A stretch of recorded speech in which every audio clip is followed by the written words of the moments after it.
Today we're going to look at the bannings that Wizards of the Coast has laid down. They smacked the lay down on so many formats. We got bannings in Pioneer, we got bannings in Modern, in Legacy, we got restrictions in Vintage, amongst other things. But the big format people were waiting to hear from was Modern. Actually, all the formats had really big things going for them.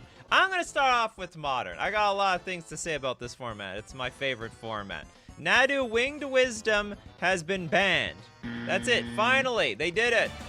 You know, Wizards, they finally did it. They could have done it 1 week after release. They decided to do it a few months afterward. Like, what, more than 2 months? The blue-green 1 generic 3/4 bird wizard with flying. Creatures you control have, whenever this creature becomes the target of a spell or ability, reveal the top card of your library. And if it's a land, put it onto the battlefield, otherwise put it into your hand. This ability triggers only twice each turn, which completely broken in half with cards like Shuko. How did they not see this coming? Because the funny thing is, so Michael Majors already came out with an article saying, yeah, whoops, I mean, we missed it, like, sorry. Like, we made a last-second change to Nadu. Originally, it was supposed to be just, like, a flash creature, sorry, a creature that enabled you to play creatures at flash speed. And if an opponent targeted your creature, then you got to draw a card. And they made this weird last-second change to make it, like, more playable for Commander. Anyway, I don't know how they missed this card, though, because this was a key card in the Cephalid... Whoa, where am I going? Cephalid Illusionist deck, which is like a critical archetype in Legacy. Did they not have one Legacy person working on this set? That's so weird. Not to mention Shuko and also, what is it, Outriders Encore, I think it was... something Encore was the other card that completely broke this card. Outrider Encore. 3 mana 2/2 with flanking. None of that matters. Pay 0. The next 1 damage that would be dealt to Outrider Encore this turn is dealt to target creature you control instead. If you have never seen this deck in action, basically it will target a bunch of creatures in play. Like, it only can happen twice, but you keep drawing cards, you play lands, you play creatures, which give you more triggers, and eventually you can win with Thassa's Oracle, or you can win with a Thassa Oracle-less type of deck, and win the game by that way. This month will be full ban list. Yu-Gi-Oh! Is poised going to release its biggest ban list in years. Wow. Maybe we will play competitive 60-card Magic again, since we don't get costed turn 1 or combo turn 2. Hopefully. Once I made a last-second change to my job, it caused Windows out. It caused a Windows outage globally. Can't make those last-second changes. And this is not the first time they've done this. They've done that with Oko. I think they did that with Skull Clamp. Anyway, it's dangerous to make last-second changes. No more changes, Wizards. Whatever you have in the pipeline, that's okay. Just print a boring card. Printing the boring card is better than printing a busted card. That should be the new philosophy at Wizards of the Coast. So anyway, it was an interesting, like, few months, though, because we never had this sort of... I wouldn't say it's like an instant kill, because if you ever saw this thing in action, it was a really slow kill. But it was like sort of a pseudo 2-card combo that we didn't really have in Modern for quite a while. Suppressed the Yawgmoth decks, though. So now maybe Yawgmoth comes back. Like, why would you play this? Why would you play this creature combo deck when you had access to Nadu? And also, this creature combo deck sucks versus Nadu. The whole pay 1 life, sack a creature to put a -1/-1 counter up to 1 target creature and draw a card. I mean, you're just fueling the Nadu deck. That seems like not a good interaction to even go down in the first place. So now that Nadu is gone, maybe Yawgmoth comes back. Maybe. We have no idea what the absolute result of this whole thing is going to be. Toilet Doc, hot take. In situations like that, they should just print the busted card and let chaos ensue. Well, they let chaos ensue. People are not thrilled. Well, you know what? You know what's the big problem with Nadu? They knew it was going to get banned. Like, that was the biggest... Everyone knew this card's going to get banned, so why not just ban it immediately? Like, what was the point? Why are we keeping this card around here? That doesn't make any sense, does it? And then Wizards reiterated in one of the streams, like, emergency bans don't work. We've done it in the past. It's bad for everything. I don't know. I feel like emergency bans work. I felt like it worked relatively well with, I think they did that with Hogak. I am perfectly fine with emergency bans. It means don't buy into the deck. You know not to, you don't even have to borrow the cards for a competitive season. Mind you, they're making these big modern bannings in the middle of the modern RCQ season, which is not ideal. They try not to do things like that. But the most frustrating thing about the ban list is there's like never a good time to ban cards. Oh, it's the RCQ season, can't ban this now. Oh, the Pro Tour is coming up, can't ban this now. Oh, Modern Horizons 3 is coming out. We've got to wait to see how that set shakes the format up. Oh, the Pro Tour just happened, we can't ban things now. It's like never a good time to ban anything. There's like always an excuse not to ban things, which is really bad because Wizards of the Coast is just pumping out so many sets, so many new cards, shaking up so many formats. Anyway, Nadu! I don't know how many people are gonna feel sorry for you. There's a lot of people who are like super hardcore deck specialists that dumped their deck to play Nadu because it was just clearly the best thing to do at all time, more or less at all times in Modern. Unless you want to take the risk with the Jeskai Control deck. Jeskai Control seem to actually have a pretty good Nadu matchup overall. We have like 30 sets coming back to back. Can't ban cards now. Exactly, Toad. That's exactly how it works out right now, Toads. 100%. It's always a new set. We gotta see what happens in the format.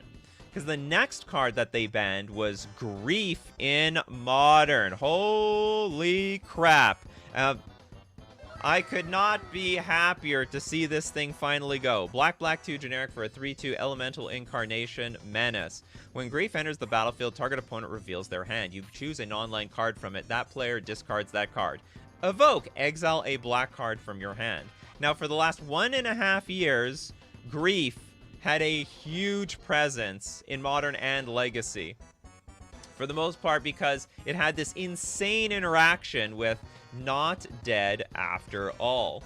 Which is like, I'm not gonna blame Wizards for this. There's no way they saw this interaction coming. This is such a jank card. Black instant. Until end of turn, target creature you control gains. When this creature dies, return it back to the battlefield, tapped and under its owner's control. Then create a Wicked Roll token attached to it. I am not, which is like the enchanted creature gets +1/+1, and then when the aura is put into the graveyard, the opponent loses a life. So what it does is you go turn 1, play a swamp, exile a black card, play Grief, look at your opponent's hand. Oh, you got a removal spell from my Grief? Well, say goodbye to that. It's we're gonna swipe it out of your hand. Then we play Not Dead After All with the Evoke trigger on the stack because it's supposed to die, right? Well, not anymore because we play Not Dead After All for our black. Grief comes, it dies, but then it comes back. It is returned back from the dead. And then it goes, looks at your hand again and takes like another piece of removal, or your turn 1 play, or your only turn 2 play. Basically taking, like, sucking your only way to play this game or interact with this Grief. Not to mention, remember, it's now a 4/4, it's like a 4-power creature. It's a 4/3 on the battlefield, which if you kill it, you still lose a life. So you are at a massive, massive disadvantage if someone played Grief on you, which, by the way, there's no answer to. In one-on-one Magic, there is nothing you can do about this on the draw. And you might want to ask, well, what's the frequency of getting Grief and Not Dead After All? Which was, by the way, not the only interaction. There was also Malakir Rebirth, which was a very similar thing. It's a land. Remember, this thing's like a land. You can turn over and play it as a land. Or you also have the same thing. It's a black, choose target creature. You're going to lose 2 life, but it brings the creature back from the graveyard back to play when it dies. So these cards combined made this a like 30% chance frequency of happening in your games, which was insanely often. A lot of games were just, it was over. It's like, okay, Grief, scam you. It was called scam. You got scammed because you feel like you just didn't even get like a game out of this at all. Like nothing happened. It's like, okay, maybe I kept a 7-card hand. You know what? Maybe I was unlucky and I had to mulligan to 6, mulligan to 5. And then they grief scam you, and it was like, oh, it was you had big sad face on you. So okay, here's my 3 lands and 2 threats. They take them. I have nothing in my hand. You still have a full grip, and you have this 4-power beater on the play. It's very, very difficult. You cannot interact with it. It became a top deck war. Whoever could top deck the best out of it had the best chance of winning the game, which of course you're going to be disadvantaged to because they've got the grief in play at the same time.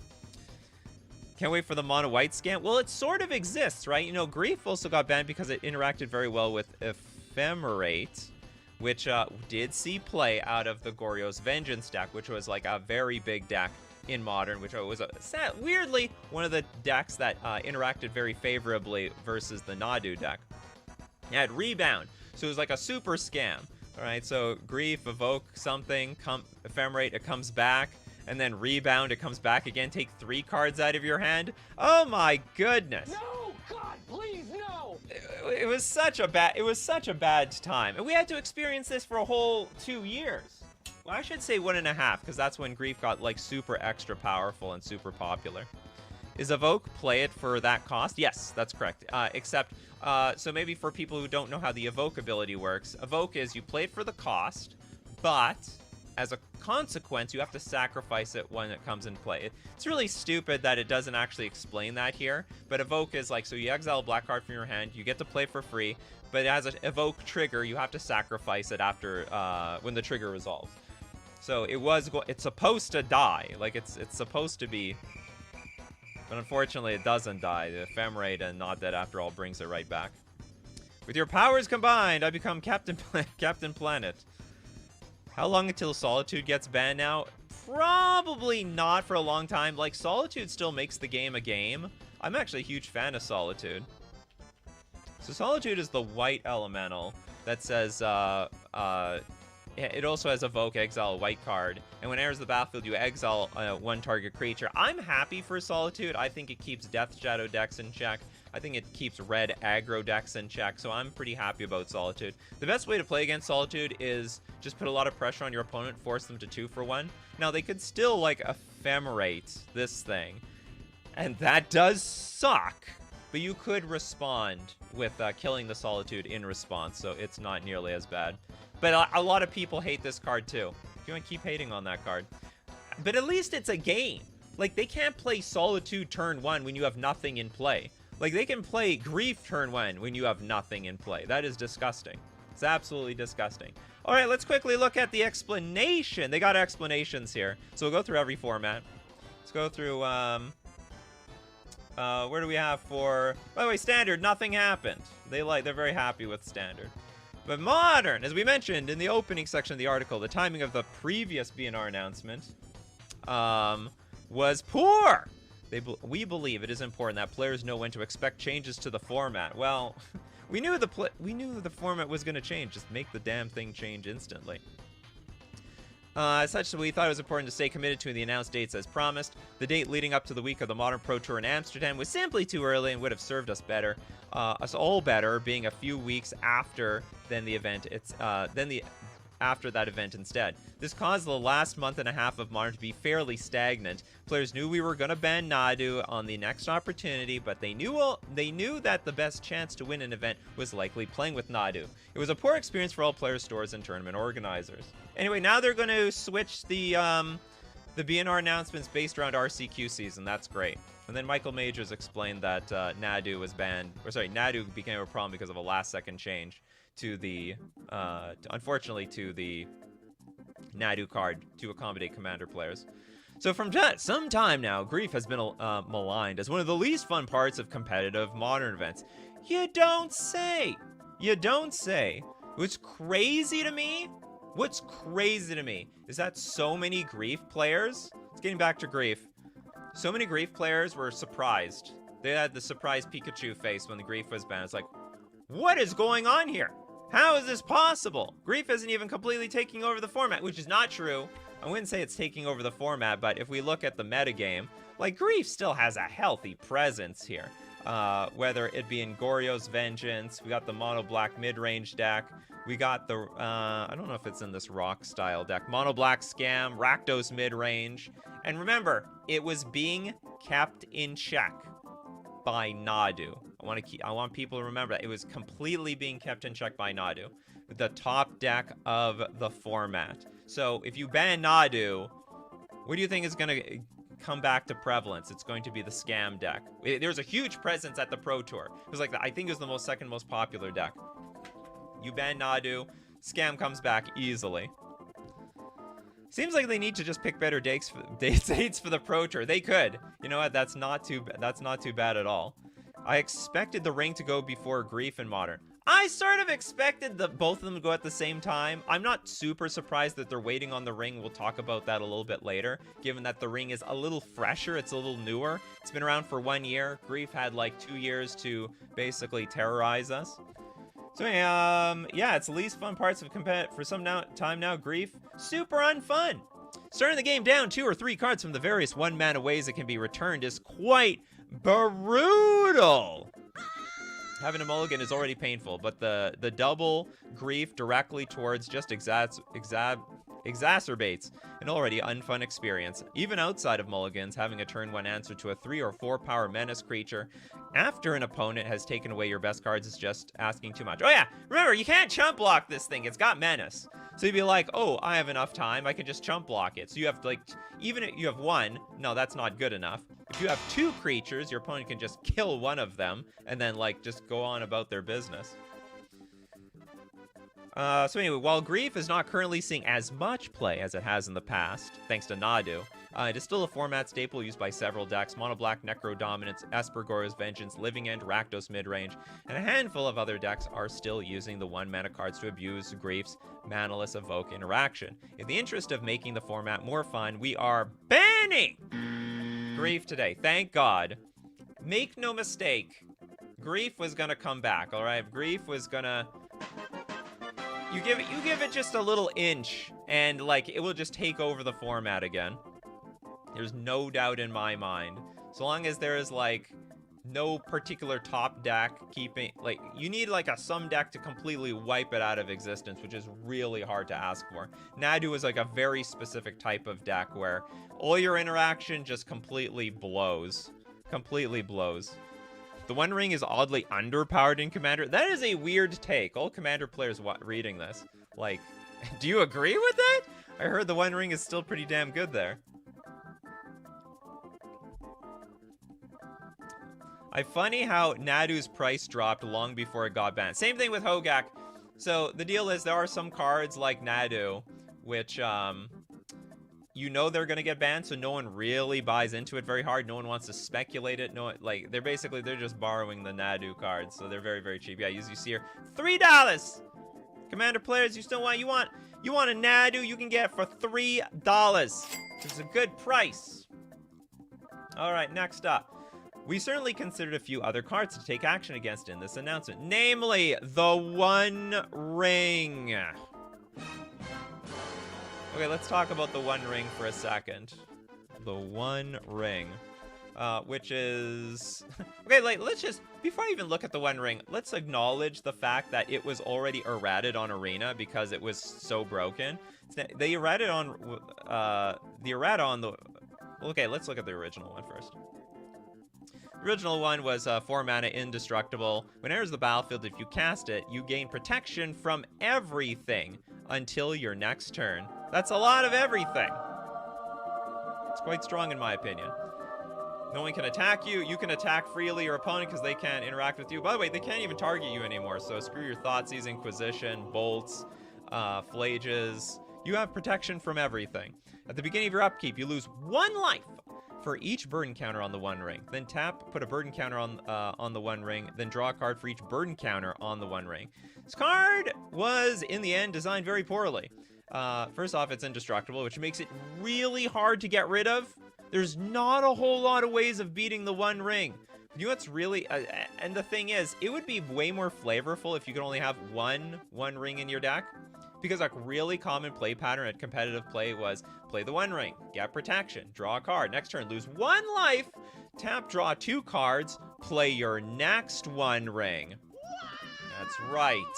I get protection again. And by the way, the fresh new One Ring erases the old one, so I don't lose so much life. Like, in theory, this is a great downside. The more cards you draw, the more life you lose every single turn. So you lose 2, then 3, then 4, and it will kill you. Like in 60 card Magic, there is no doubt in my mind that the One Ring would kill off tons of players. But there's only one caveat, that the players in 60 card Magic can have 4 copies in their deck. That's a huge problem, because it's very easy to chain One Ring into another One Ring. Like, you can even draw 1 card, draw 2 cards, next turn draw 3. You're most certainly going to find another one. Play a new One Ring, reset the old one, but with the Legend Rule, you Legend Rule the old one out of the game. And then you start drawing cards again. I mean, that is insane. It's absolutely insane. Completely flabbergasted. Now, here's the weird thing. They didn't touch the One Ring, but, like, the whole format is a One Ring format. Like, okay, the Nadu is a One Ring deck. Boros Energy is now playing the One Ring. Just guy controls a One Ring. Eldrazi Tron over here, One Ring.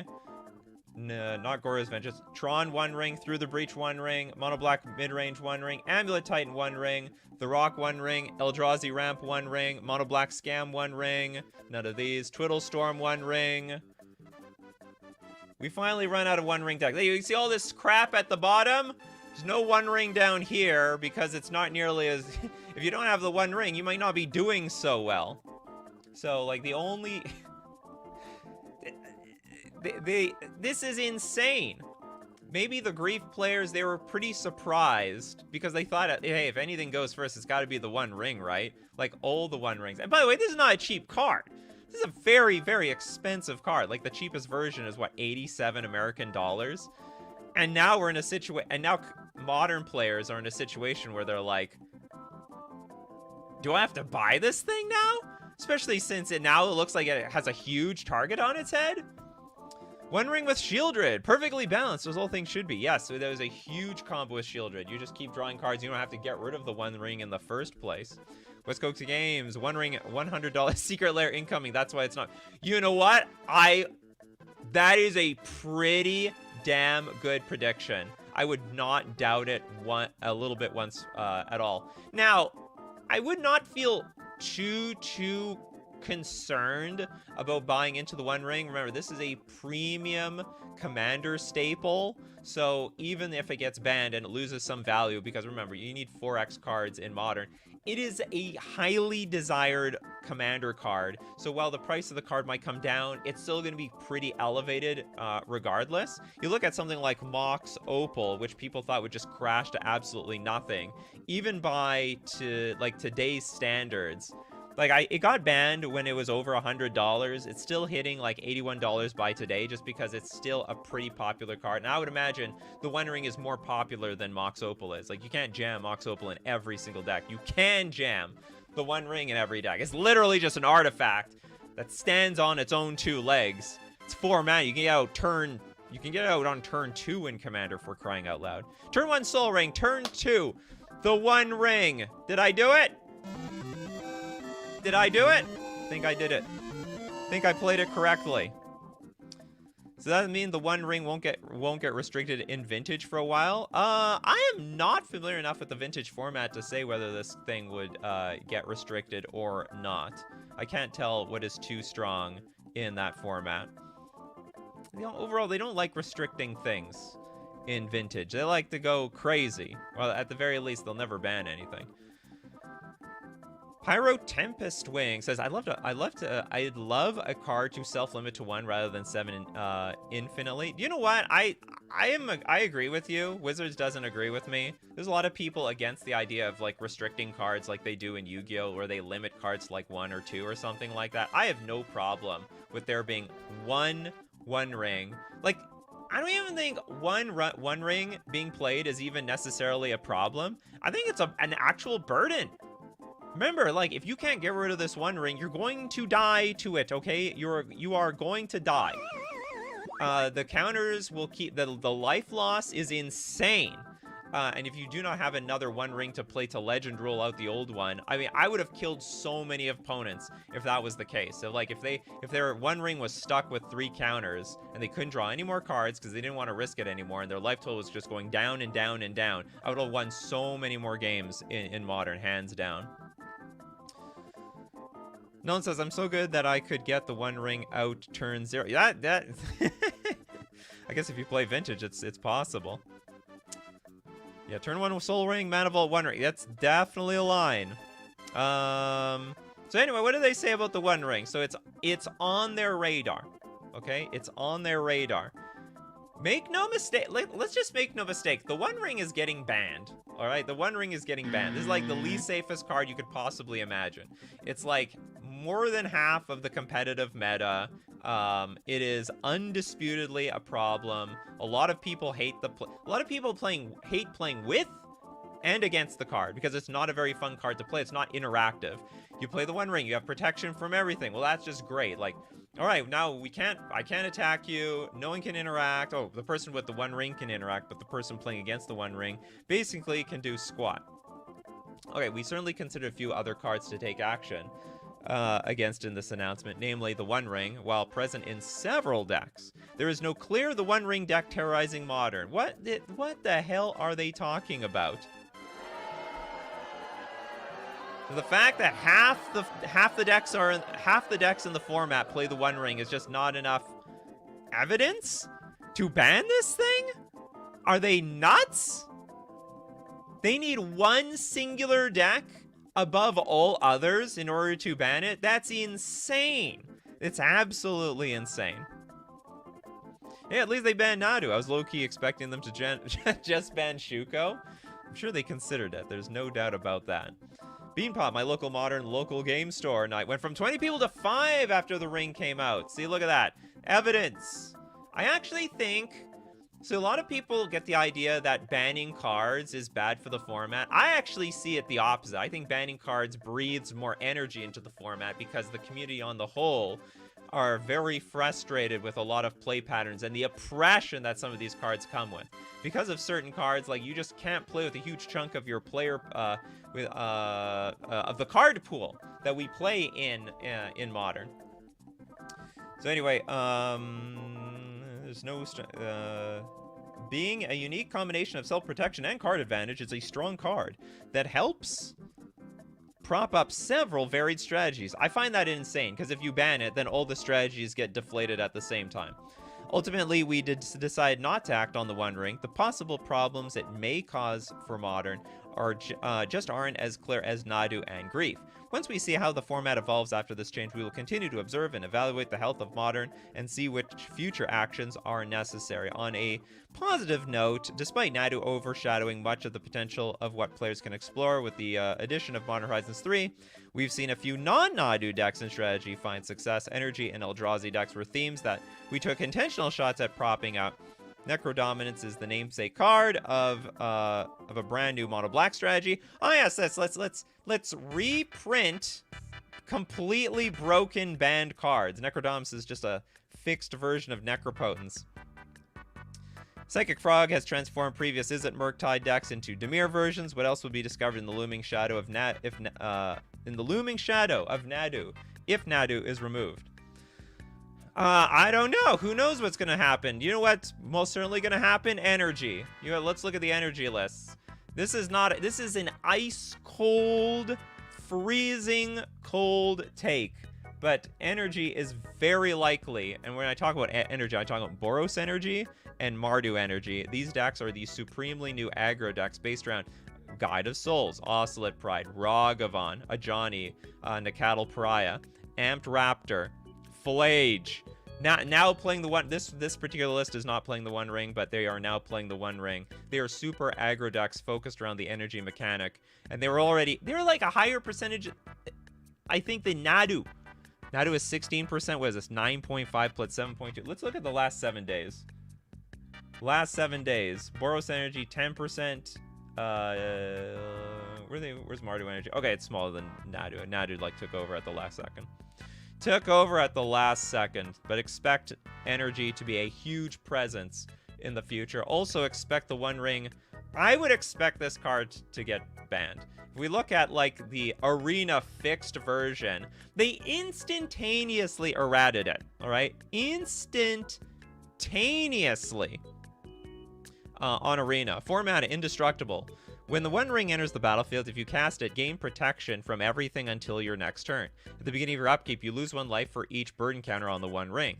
Pay 1! Tap, put a burden counter on the One Ring, then draw a card for each burden counter on the One Ring. So you weren't able to draw from it immediately. So you can't slam it down on, like, with 4 mana. You need to have at least 5 mana up, and it also siphoned your mana. You know what would have also fixed this card? You got the burden counters. Like, if you have 10 burn counters on the One Ring and I steal it, why do I get the burn? I haven't had it for that long. That doesn't make any sense.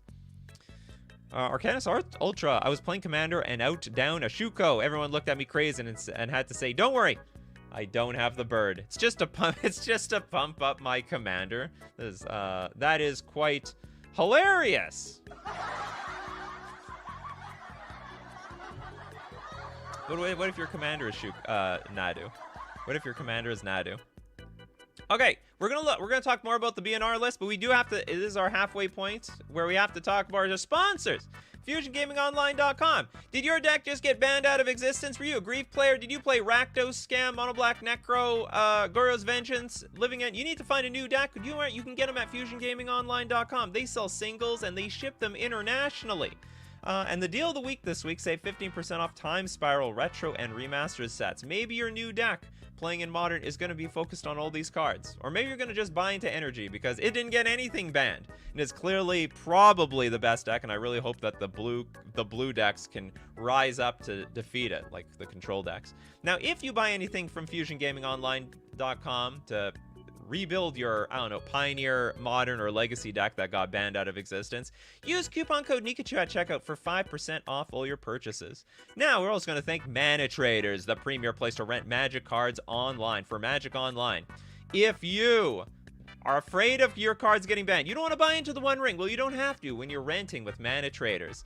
It's cheaper if you want to play every deck in the format, but of course, it is the ban list. It is an absolute ban list savior. Your cards don't get banned, Mana Traders cards get banned. Let me tell you, they're not happy about that, but they're happy to make you happy by taking the negativity there. So, if you want to support the channel, you can rent using my Mana Traders link in the description below, or save 10% off your first 2 months using coupon code Nikachu_25K. And now back to talking about bannings. So yeah, let's get back to the metagame here. So in the grand scheme of things, what's going to happen here? We have no idea. Like, we have no clear idea what is going to happen. It's like, it's always this like economic, it's almost like a macroeconomic effect. What happens when you remove Grief and Nadu from the metagame? Certain strategies that were completely wiped out by those decks might rise up and like defeat Energy. For all we know, they might like come like Yawgmoth. I imagine Yawgmoth will just smoke Energy out of existence, because Yawgmoth also played with things like Young Wolf, the Undying creatures, Young Wolf and Strangleroot Geist. Is this what it's called? Strangleroot Geist. Why? Because they have Undying. So if you attack me, well, I'll immediately block. And your creature dies, my creature comes back, and you can actually outgrind and defeat Energy decks like that. Like, Ragamon's greatest threat is like turn 1 Young Wolf, and they're like, well, I guess I've got to just pack it up here. We just got to pack it up. That's not good. So it's possible, like, Nadu certainly deprived Yawgmoth players from being able to exist. So now that Yawgmoth can have a little bit more room to breathe, it's possible that that strategy can compete with Energy. But by default, we expect that Energy is going to be a very, very, very strong card coming into the future. Toad says, okay, Duskmorn is next up, so time to start spoiling the set after that. Yeah, exactly. So the new set always around the block. New things to add to every format. Banovsky, thank you very much for your super chat. I had a turn 1 R proxy in... Oh, sorry, turn 1 ring.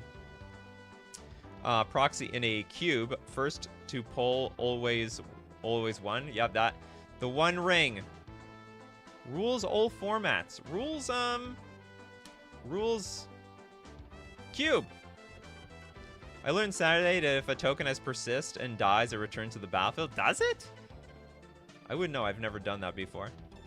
Who wants to bet that one day the card that both breaks multiple formats and costs 1 green and blue is the one that brings stickers back? I certainly hope not. I certainly hope not. Any other comments here? How did it get errated? Well, on, are you talking about the One Ring? So on Arena, they have the ability to errata cards. Like digitally for Historic, they can do whatever the hell they want. So it's a digital card. So like digitally, they can just change it and fix it instead of banning it. So you can still play with your One Ring. If you crafted a One Ring, well, you get to still play with a One Ring. Just be neutered. They did the same thing with Bowmasters. Oh, which we need to talk about. Oh, we need to talk about Bowmasters. Okay, what do we need to talk about Bowmasters? They didn't mention Bowmasters. They didn't say anything about Bowmasters, which is very, very annoying to me. I don't really like the sound of that. They said nothing about Bowmasters. You know what that means? Bowmasters stays. It's not going anywhere. Not at least for a very long time. Screw the creature decks. They can all go to hell, frankly. That's what they're saying with Bowmasters here. Fury dies, but Bowmaster's allowed to live on. I know. I'm not happy I'm happy Fury's gone. Like to be honest. Okay, as a Merfolk player, and I'll be honest, I will gladly exchange Bowmasters with Fury. I'll do it. I'll make that trade. Fury was harder to cast.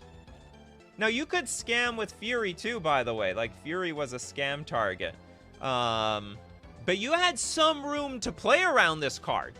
Like, if you put one creature out... Okay, like, what do you want to do with your Fury? I know you have it in your hand. What are you going to do about it? That's right, you're going to do nothing about it. You're just going to stare at my one creature. I'm gonna just kind of smack you for 1 damage once, you know, every few turns. But I would gladly take that trade. This is so easy to splash. Like, literally any deck can play this card. I can play that. I might start playing this card. Just because, like, it's a really good answer to energy. It's not bad at all. My biggest problem is it's like a 2-mana 1/1 flash creature, ETB, and whenever an opponent draws a card except the first they draw for each turn, you deal 1 damage to something and then amass Orcs 1. I mean, it doesn't hurt card draw nearly as much as it hurts small creatures. That's my greatest problem with Orcish Bowmasters. It just shafts all the 1 toughness creatures. They've obliterated they're almost all extinct. There's just very few exceptions. Usually the 1 toughness creatures that can protect themselves, like Dragon Rage Channeler, Young Wolf, which comes back with Undying. All the Mana Dorks are dead. All of them. You see a Noble Hierarch in the metagame? No, you don't. No, they all died. So anyway, they did not mention Orcish Bowmasters, so basically they are going to stay dead, and this just might be the new normal from now on. Would Bowmasters be fair if you had to choose with each trigger? Bowmasters would have been fair if it ETB'd and did not ping anything. Like, you could get, like, the Amass 1, and then if your opponent draws too many cards, or it'd be definitely fair if it's a 2-mana 1/1 that did nothing when it entered the battlefield, and you only got the advantage when your opponent drew cards. But, like, all those cards suck. Like, Hull Breacher is not really... Hull Breacher in competitive play is not that good compared to Commander play. And there's also Fairy Mastermind, which was, like, dubious, but it was not really that good, and then just died immediately when Bowmasters was printed, like, a month later. Bowmasters should just ping face. Oh yeah, that's an interesting way to fix it, actually, Julian. I actually would totally be on board with that. Yeah, ping face instead of the creatures, because it just wipes out the creatures. Like, why are we wiping out all the creatures? What do we do that for? Spectral Maniac says that's how they change it on Arena. They remove the ETB. Yeah, and I heard it's unplayable now. But that's why it's so good. It, like, basically it kills itself. So you use Orcish Bowmasters to kill other people's Orcish Bowmasters. By the way, you can kill a 3 toughness creature with this. Okay? Your opponent attacks with a 3 toughness creature. Orcish Bowmasters, ping it for 1. Use your 2 little dudes, block, and it's also dead. So it wasn't just like a one toughness pinger. It's like it's an overall good removal spell. It's a threat all in one. And honestly, I don't even think it's that good versus what's it called? I don't think it's that good versus the One Ring, because they have protection immediately and they don't have to get that crazy. Okay, let's go with Pioneer. Any Pioneer players here? They banned Amalia. Unbelievable. Is this English? Oh yeah, it is. And Amalia Benavides Aguirre. I did not pronounce that correctly. No one actually pronounces Amalia's full name. Black, white, 2/2 Vampire Scout with Ward 3. Whenever you gain life, Amalia explores, then destroy all other creatures if its power is exactly 20. This card went completely ham with Wild Growth Walker. The green 1 generic 1/3 elemental. Whenever a creature you control explores, put a +1/+1 counter on Wild Growth Walker, and you gain 3 life. Oh, you gain 3 life? Well, I'm gonna trigger Explore with my Amalia. Oh, I triggered Explore? Well, I gain 3 life. Then boom, bam, boom, bam, bam. And then up to the point where Amalia gets to +20, and then the game doesn't end because, I mean, it doesn't go infinite because you blow up your Wild Growth Walker when you get to 20. Now you do need to gain, what, some life? So some life gain needs to trigger it, but it doesn't. Once that happens, everything just gets blown up. So what ends up happening is your Amalia is a 20/20. Your opponent has nothing on the battlefield, and you've probably drawn a bunch of cards.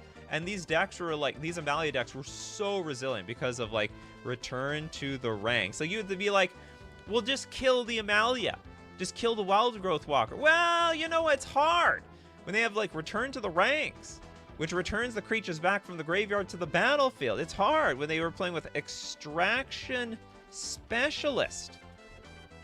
It's hard when they were playing with Collected Company to just go find more combo pieces, or Extraction Specialist, or Chord of Calling to just replace it on the battlefield. So it was like super resilient, and it was a really frustrating combo in Pioneer, which is it's like a powerful format, but at the same time the answers sort of suck. So it's not such a powerful format. Blacklands Geo, Amalia's bonkers in Pioneer, but I managed to defeat it handedly. I guess there's just not enough exiling cards. Like, there's no path to exile in Pioneer, and they need some good like exiling effects to deal with this damn thing. So I believe it. I am actually not sure what the good matchups for Amalia are. I guess any decks that are dirtling around too much, or maybe somewhat removal heavy decks, because Amalia can rebuild from that. So they goldfish really well. Like, if you try to goldfish to win versus them, you might be on the losing side of that proposition. You just need a single Collected Company to have it all on. Yeah, have it all in one shot. You have the right Collected Company, you might be winning instantly. If you can't win with a 20/20 Amalia, give Walker Indestructible and you draw. That's also true. So there was also, what is it? There's a red removal spell in, so let's go to the Pioneer meta. Let's go to the Pioneer meta. As you see, like, okay, so Amalia was one of the top decks. We're going to talk about Rakdos Vampires in a second, because it's like these, by the way, these two decks over here, Rakdos Midrange and Vampires, that's the same deck. So you combine that, that's like a total whopping 35%. That was insane. That is absolutely insane. Okay, hold on. Where is one of the red decks? I don't see, oh, Gruul Aggro. What was it? Monstrous Rage? Yeah, Monstrous Rage. Because Amalia's power has to be 20, but then Monstrous Rage could target, like, Amalia in a weird way.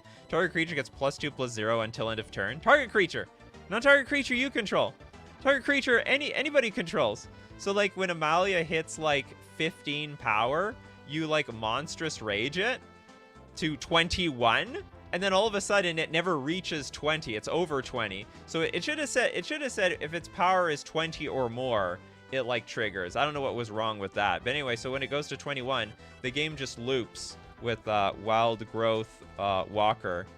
Wild Growth Walker triggers, Amalia triggers, Wild Growth Walker triggers, Amalia triggers, and the game is a draw because the player can't stop it no matter what they do. Like, they can go through their entire deck and explore, but there'll be nothing to draw at the end. It'll just be all lands in hand and all cards in graveyard. The opponent could Giant Growth and Amalia. Yep, it's exactly how it happened. And this what's it called? This Monstrous Growth was super popular. So Amalia was like a problematic deck for quite a while, and a very it's like an interactive deck. The problem with Amalia is it's like a train you can't stop very well. Like, you can sort of try, but it doesn't work so well. It just doesn't work so well.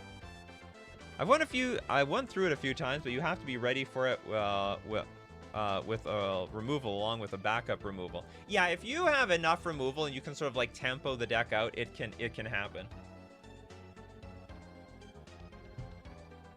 The best thing to do really is to remove Amalia while it's still being on the battlefield, but like there's just, or you use exiling effects, but just not enough decks have access to those tools, so.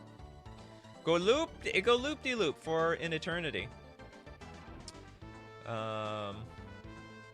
What is this, Morgan? Patchwork Banner? Is that an answer to this? Patchwork Banner.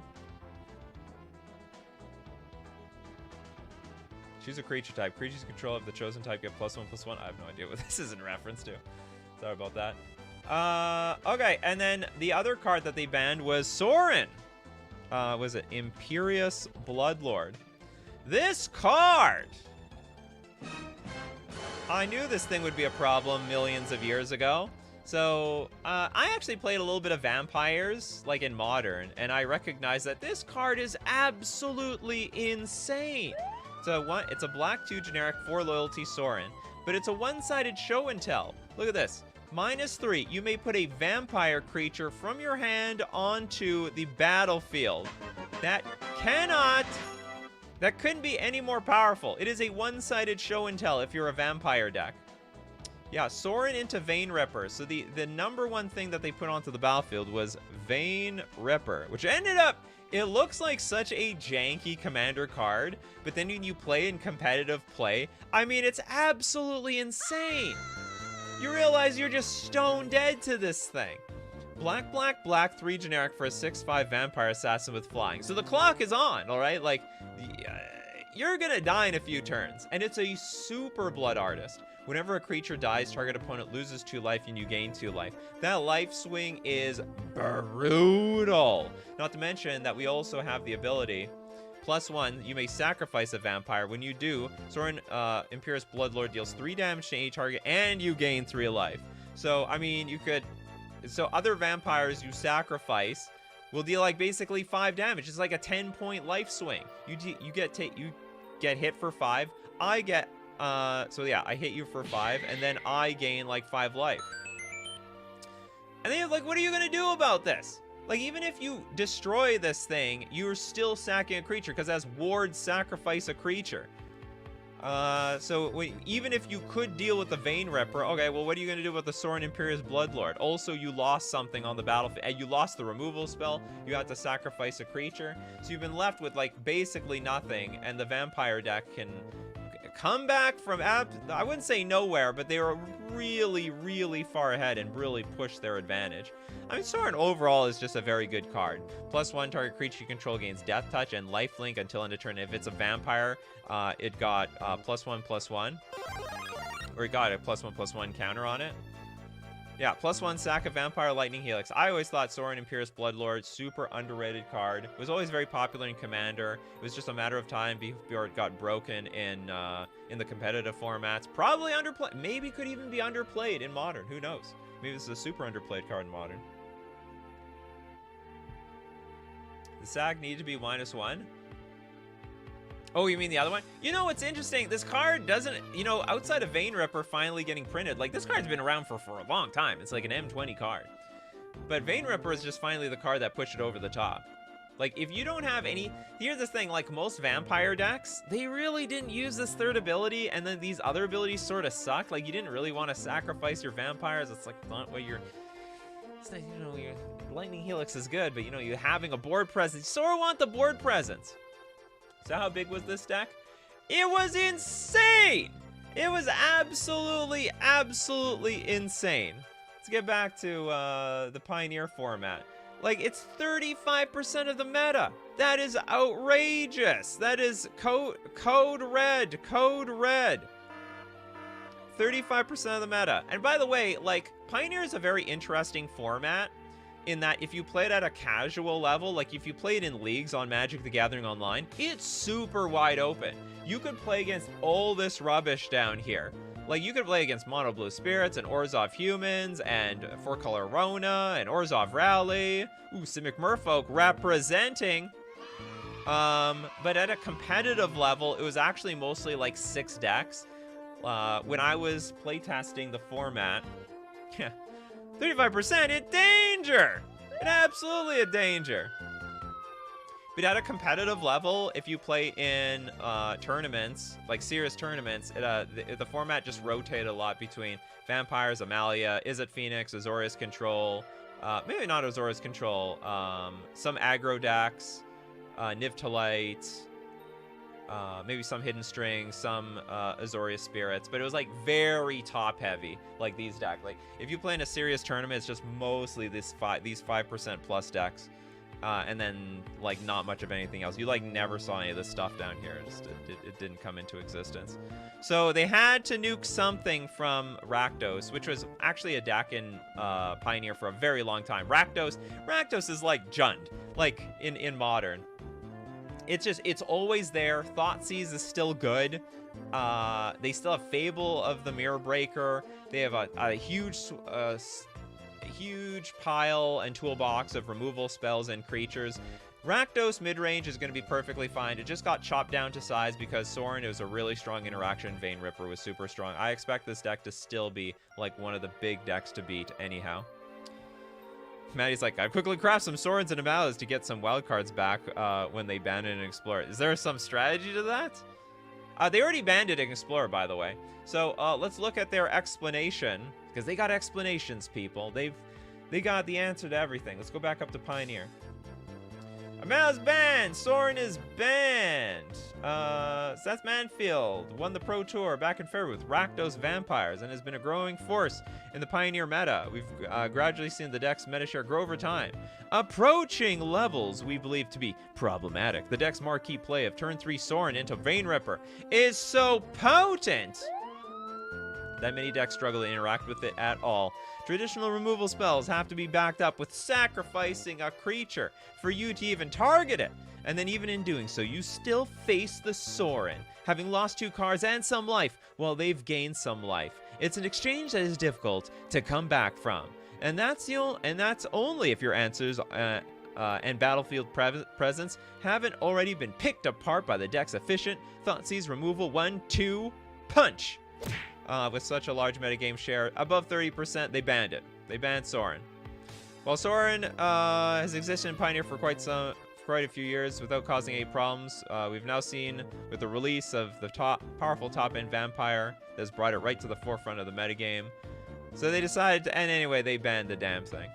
Okay, now we go to Amalia. The deck uses Amalia and Wild Growth Walker in various ways to gain life to kick off a series of triggers that normally end with a 20 power Amalia, and a slew of cards being drawn or milled, large amount of life being gained, and all other creatures being destroyed. And if that wasn't enough, players have found ways to give Wild Growth Walker indestructible, No, God, please, causing the game to end in a draw. So between the draws and the fact that other people can pump it up, it was definitely a huge problem. Okay, so they decided, it was interesting, they said Fable of the Mirror Breaker. They were thinking about this one. This is this is like the Planeswalker on an enchantment that sees play up to Legacy, which is mind-blowing. Absolutely mind-blowing. It's Legacy playable. Red 2 generic. Chapter 1, create a 2/2 Goblin Shaman that when it attacks you get a treasure. Chapter 2, you may discard up to 2 cards, and if you do, you draw that many cards. And then exile this saga, return to the battlefield as a Kiki Jiki, which actually combos with another reflection of Kiki Jiki if you have them both on the battlefield. Well, given you have enough mana, you can make copies of each one.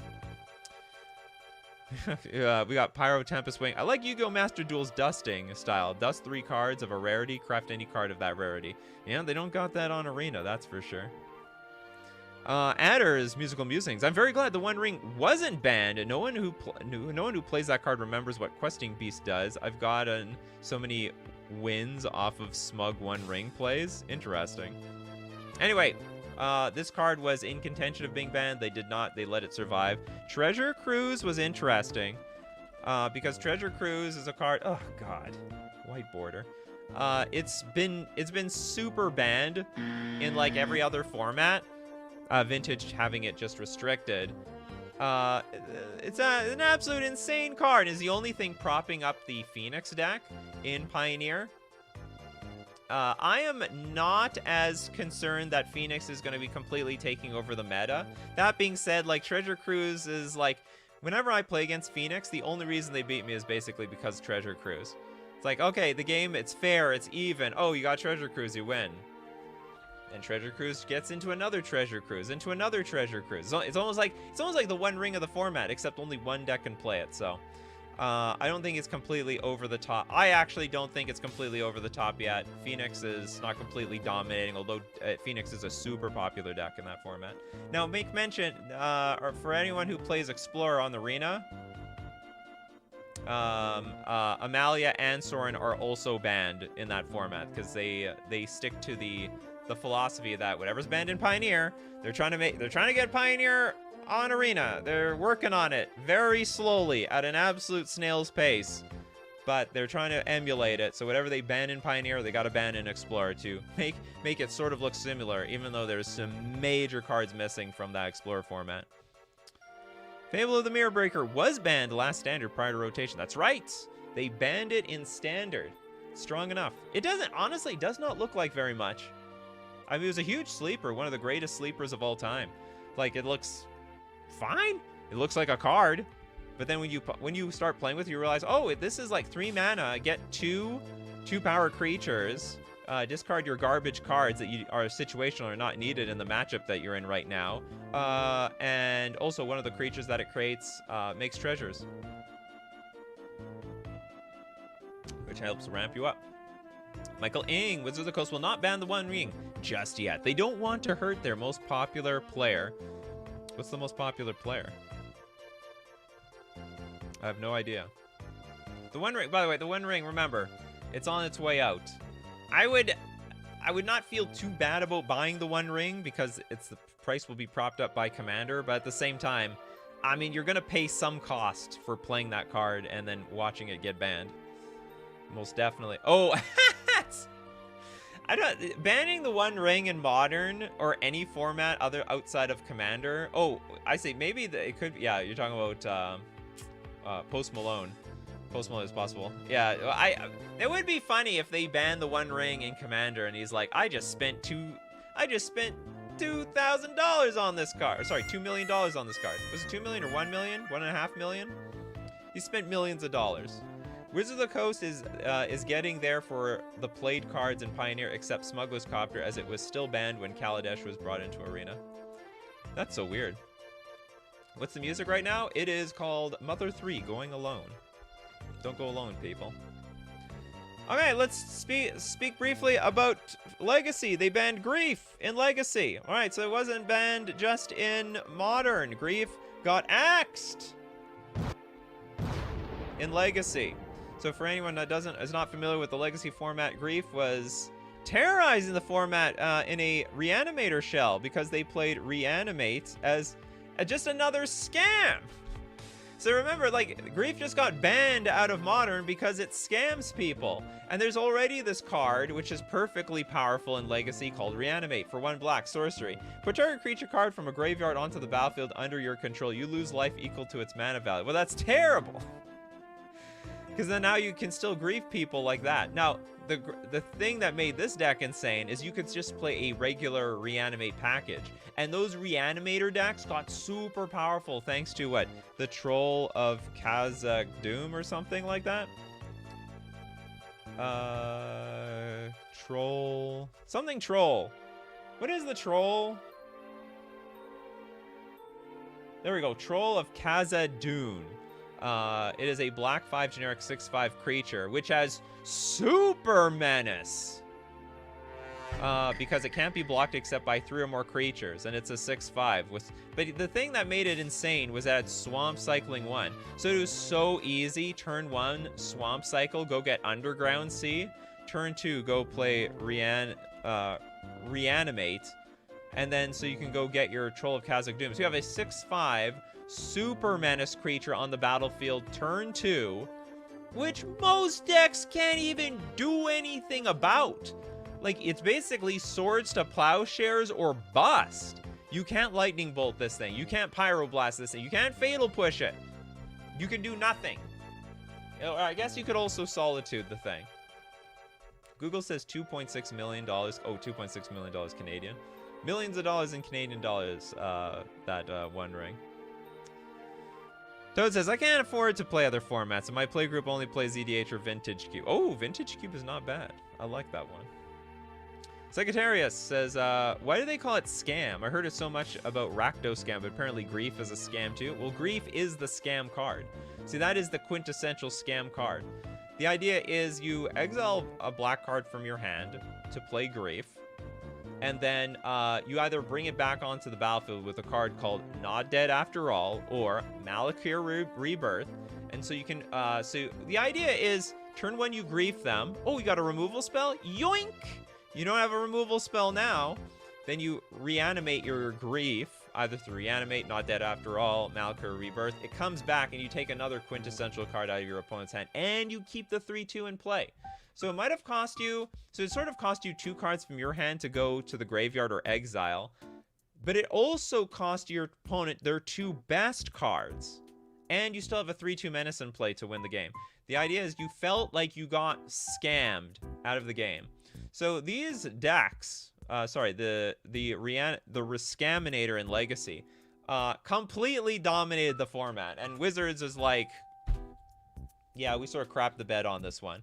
Probably should have banned it earlier. The whole Legacy format said ban this thing, ban this thing, ban this thing, ban this thing. And Wizards were like, nah. Nah! We're gonna wait and see. You know, this card is already terrorizing the format for a year. Let's wait like another 3 months. Wait, that was really stupid. And now it finally got banned.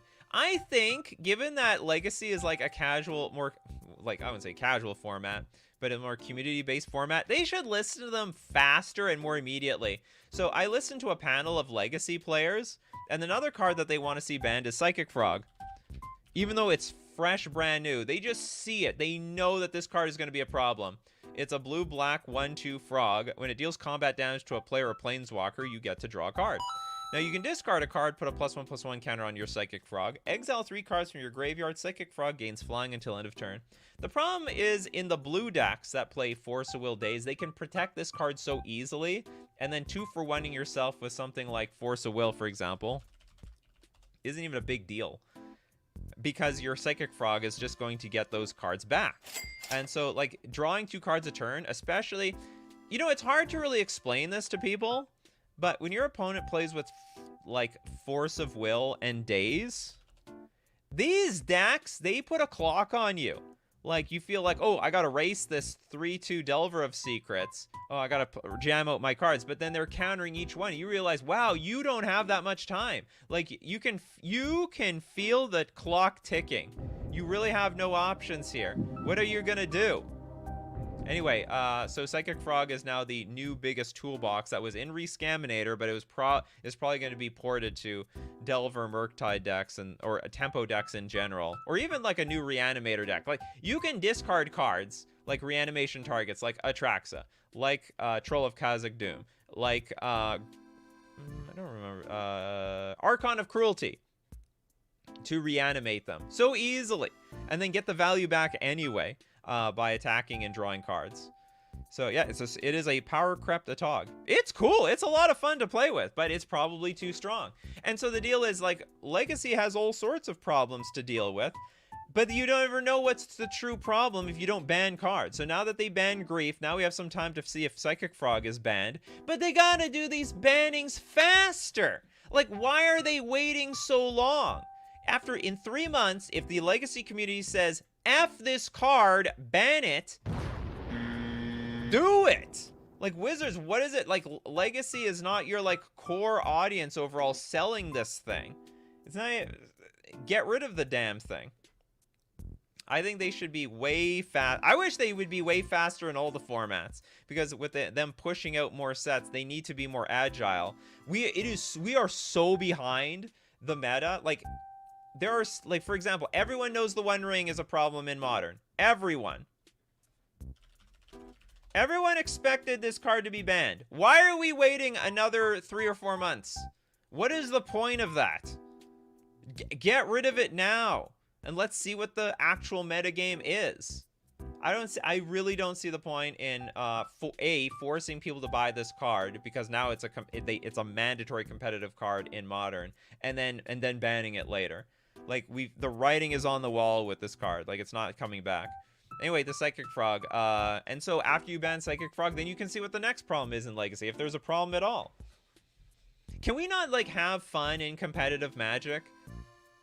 Like, it feels like for the last 2 years, a lot of people just haven't been having fun in competitive Magic, because it's, like, swamped with a bunch of unfun experience, a bunch of unfun cards.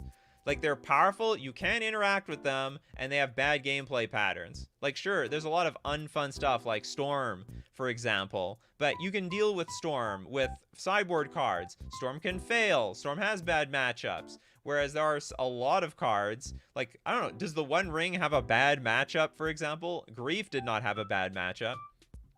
So anyway, I think they should be a little bit faster with axing these damn things. Isn't Lord of the Greens evergreen, like they are still printing it? Probably. So they are very hesitant to ban cards. You know what? From, like, my sense after seeing cards banned in Magic the Gathering, they usually give cards about a year of breathing room. That was, like, the case with Uro. You know, Uro was, like, pretty obvious problem. Like, a pretty obvious problem within, like, 2 to 3 weeks. People just absolutely hated playing against this card. There was, like, no good answer to it. All the Uro decks were, like, taking over the meta. It was a huge chunk of the Modern meta. They're like, we don't care. You deal with it for a year. Okay, a year afterwards, okay, we ban it. So, maybe that's going to be Psychic Frog's future. But for a Legacy, which is not, like, a big money seller for Wizards, because they don't directly support the format very much or at all, they should just ban the damn thing and let Psychic Frog just be free to roam in Modern, which is totally fine. A totally fine card in Modern, in my opinion. It's illegal to have fun in competitive Magic. You know what? There's nothing truer than that at the moment. I haven't heard truer words. Is there a One Ring deck, or is it just a lot of decks? It is just a lot of decks. It is just a bazillion decks. And so many Nadu typos today. So Toad says they print these absolutely busted cards that you can't interact with, so they drive people away from playing. It's the single most reason I don't play Modern anymore. It's interesting. So when did you play Modern, Toads? I'd be very curious. If for anybody, and this is a question to anybody that has reached this far, like, if you used to play Modern and you moved to Commander, you moved to other formats, what was the thing that drove you away? There is a lot of people, like, when I play Modern tournaments these days, I like to ask my opponents, like, how do they feel about the format? Because Modern used to be the format you couldn't get enough of. Like, you would go to every single local game store every day of the week that you could to gem as much Modern as you can. And these days, it's like, oh, I got grief scammed. You know what? Yeah, I'm good for like a month. And you know, and we also have the One Ring now interaction where, oh, I got One Ringed into One Ringed into One Ring. Yeah, you know what? I got enough Modern for like the next month or so. I got my fill. Like, that's not good. We have to put more pressure on these stupid interactions these days. Gustavo says, same with grief. Took them 2 years to realize it's not fun to be scammed. It actually took them 1 year, and they just said, shove it. You play with the card anyway. Are you Reflector Mage? And the other mages? Really, Reflector Mage made you move from, like, so, like, humans pushed you to play other formats? And Thoughtseize every turn? I used to play Standard 10 plus years ago, says Pyro Tempest Wing, but I just didn't have the cash for the rotating format. So that's the deal. So that's another fun thing about Modern, or the funny thing I should say about Modern. They completely washed the format. people used Modern as like a safe haven, as in buying into a deck that would live on into the future, and like the format completely turned on its head with Modern Horizons 3. Bant Nadu, completely new deck. Boros Energy, completely new deck. Mardu Energy, completely new deck. I wouldn't say Jeskai Control is a completely new deck. Like, Control has been around, but like Jeskai Control has not been around for like 5 years. Nice to see Control is back, but it has a completely new texture. Ruby Storm, dubious deck to bring back into the meta, but you know what? It can be controlled by Cyber cards. Dimir Murktide, okay, that's from the old meta. Eldrazi Tron, we have not seen that in a very long time. Goro's Vengeance was part of the prior meta. Through the Breach, new deck. Tron, okay, now Tron has been around for forever, but not this Tron, okay? They're like, where's the Ancient Stirrings? Where's the Sylvan Scrying? Where is the effort to try to get Tron? What the hell is up with Devourer of Destiny, which is effectively a new Once Upon a Time attached to a creature? That's absolutely insane. I think that is absolutely insane.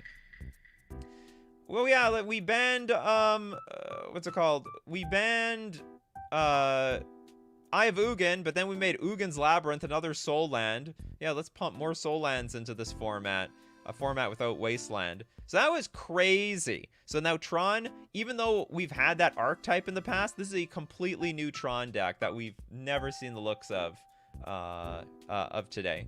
It's like Tron by name, but it's not really the Tron deck of the past. Living End was from the old format. Mono Black Midrange, basically a new deck. It's like Scam, but it went Mono Black for Necropotence. The Rock, similar thing. Amulet Titan used to be at the top of the meta. Now it's sort of near the bottom. Mill's been sort of around there. Same thing with Merfolk, just sort of in that 1% range. I'm still keeping Merfolk alive, damn it!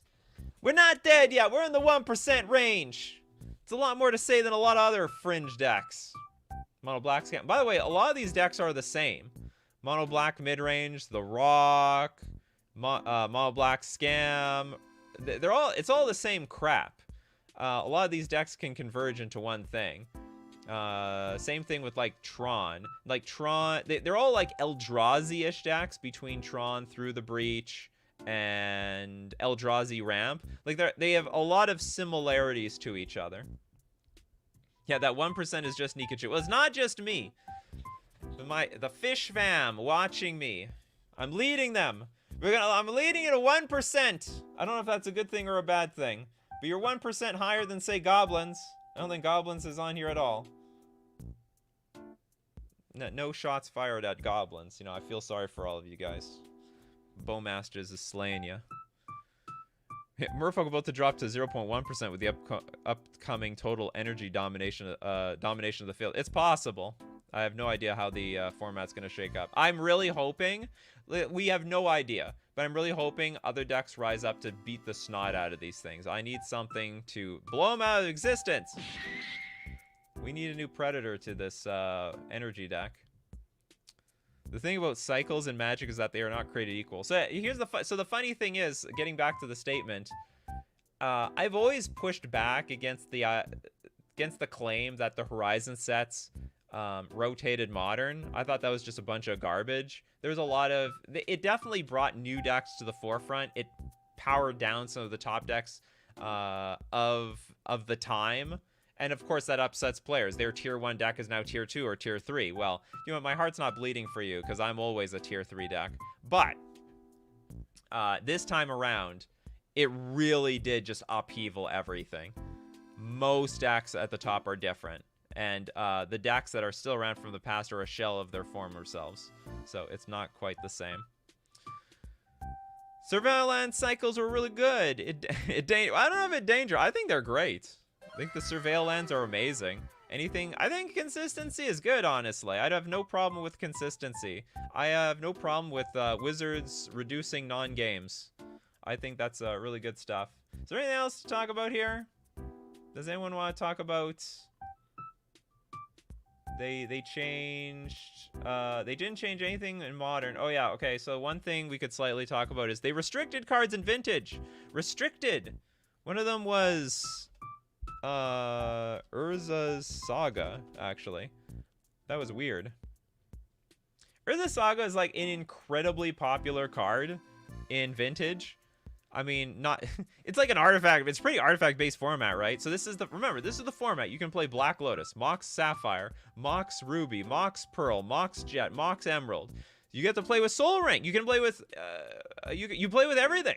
It's like Commander, except no ban list. Does anyone want to play Commander no ban list? You just play Vintage. That is your format. So they restricted the Urza Saga. Which is like an army in a can. It's just Urza Saga. Now, by the way, they have strip mine to deal with this, but like still, it sometimes puts pressure on you. Go find that strip mine. I have no doubt that this was a super... We're not done yet. I'm not done. I'm not done talking. I played a little bit of Vintage over... When was the last time I played Vintage? I think it was... Oh, it was last year. I played a little bit of Vintage. I thought interesting. Urza Saga was a pretty cool card and relatively balanced overall. But it's like it is a super highly played card. So I guess the fact that it can go find combo pieces, like what's it called? There was a Time Vault piece that it could find. I mean, outside of the fact that it can find mana and make a construct army, it was like a very, very good card. I still believe the only reason that they made Urza Saga was to make the pun of the set name and the type line. Well, they did. It's a combination of the two.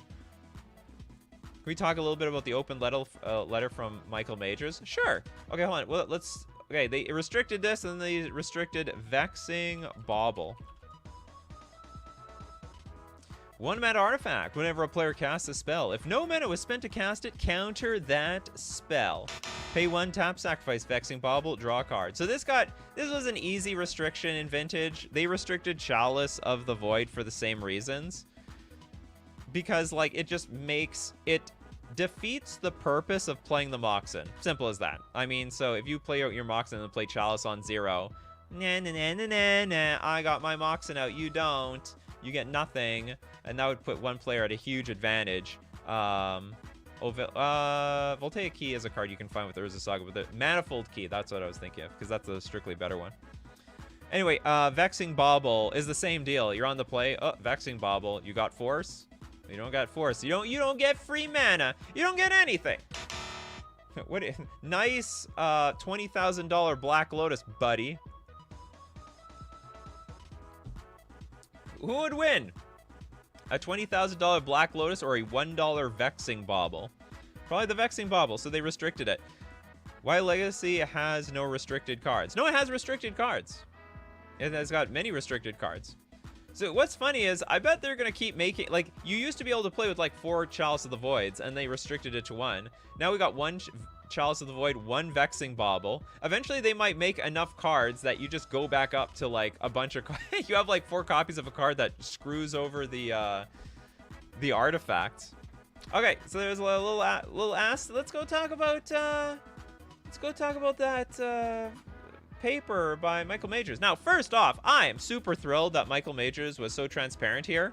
Huge shout out to Michael Majors for this article. I think we should have more transparency over card design overall in Magic the Gathering, because I honestly wish Wizards would be held more accountable when cards go wrong. Like, when cards are a big problem, let's say the One Ring, for example. Like, what was that card for? What was it supposed to do? What was the play pattern? Is it playing out the way you imagined? If it isn't, could you please ban it a little bit faster? Now, if it is what you expected, okay, let us live with it or whatever. Like, I don't think they expected the grief scamming to happen. I also don't think they expected Wrenn and 6 to be played the way it was. Like, it completely destroyed Legacy because you could loop Wasteland, and also it was just, like, really good at shooting down creatures. So, anyway, they basically, they wanted to talk about Nadu, the Winged Wisdom. Was a design mistake. Oh, beautiful sentence. Thank you, Michael May. Oh, this is beautiful to read. Can we read this a little bit closer? Yeah. Nadu Winged Wisdom was a design mistake. Accountability at its finest. I love it. The community quickly identified in preview season that the combination of Shuko and... We got a Shuko picture out here. And Outrider Encore with Nadu could allow a player to draw their entire library as one would expect. Many early lists were untuned, being either too fragile or using Nadu as more of an afterthought than a primary game plan. Before Pro Tour Modern Horizons 3, Nadu was clearly a strong deck, but hadn't quite shown itself as bannable. But as we know, the Pro Tour changed that. The best players in the world had the incentive to tune the deck for the highest possible upside, and they delivered. They removed the Thassa's Oracle from the deck and figured out how to handle any situation through the convoluted Endurance and Springheart Nantuko loop that could effectively give Nadu players infinite mana and the means to fight through any situation, including interaction and battlefield sweepers. Holy crap. Well, hold on. I should show you how stupid this got. Because maybe people don't know, but there was like this massive weird interaction with the thing is, Nadu decks were refined to a point where they didn't need a win condition anymore, or not really. Okay, hold on. I've got. Okay. I just want to show this. Okay, behold! Brian Braun-Duin with a almost 50-minute turn in Magic the Gathering. Almost 50 minutes. Because Brian does not have a Thassa's Oracle in the deck. So what does that mean? That means Brian has to win through a convoluted loop that involves Endurance and Springheart Nantuko. Because, let's go to Endurance. Endurance says, when Endurance enters the battlefield, up to one target player puts all cards from their graveyard on the bottom of their library in a random order. That player is going to be you. You want to keep putting all your graveyard cards back into your library. And then with Springheart Nantuko, if you bestowed this, every single time you play a land, you can pay 2 mana. You get a copy of your Endurance. So every single time you play a land, make a copy of Endurance. You can effectively always return your graveyard back to your library. And there is I'm not going to explain the exact combo here, but there is a convoluted way of getting infinite mana, infinite creatures, and also infinite bounce and infinite destruction of your opponent's non-basic lands. But it's so long to prove it. And unfortunately, Brian Braun-Duin's opponent says, prove it! You do it! You do it. And so I think by tournament rules, he has to like at least show it once before he like the loop is, you know, real. And so it took him forever to even get to this point. Look at this mess. We got dice. What is this dice for? What is this big pile of dice for? They're all relevant. Is everyone keeping track of this? We got cards turned sideways. We got a big pile of tokens here. Is this dice counting number of cards? Is it +1/+1 counters? Nadu's win con was your opponent scooping due to boredom. Yep. Could have been. Some people still played. It's very important. Some people still played with Nadu. Sorry, some people still played with Thassa's Oracle just because they didn't want to prove that loop. So anyway, they had a stupid loop that could effectively give the Nadu players infinite mana and the means to fight through any situation, including interaction on the battlefield and sweepers. The loop required demonstrating a complicated series of game actions with a high number of permanents changing zones that resulted in extremely long turns. Yes, a 50-minute turn! Welcome to competitive Magic right there. This is how we got to the moon, yeah, to some extent. What else do we got here? The deck was beautiful. It actually was beautiful in a lot of ways. But it was a logistical nightmare. The deck dominated the tournament with a 59% win rate, and Simon Nielsen claimed the Pro Tour trophy and warned that it was going to get banned. All right, if you didn't know it was going to get banned, Simon already warned you. Since then, it has performed worse. Yeah, it had targets on its head, to be honest. Some of it can be attributed to the fact that the deck is objectively weaker in online formats, which doing the loop is impossible. You need to play with Thassa's Oracle. Many players still resorted to Thassa's Oracle, a weak card outside the combo once they've drawn their entire deck due to the Endurance loop being unrealistic under an online timer. This makes the deck more vulnerable to mulligans and weaker to interaction.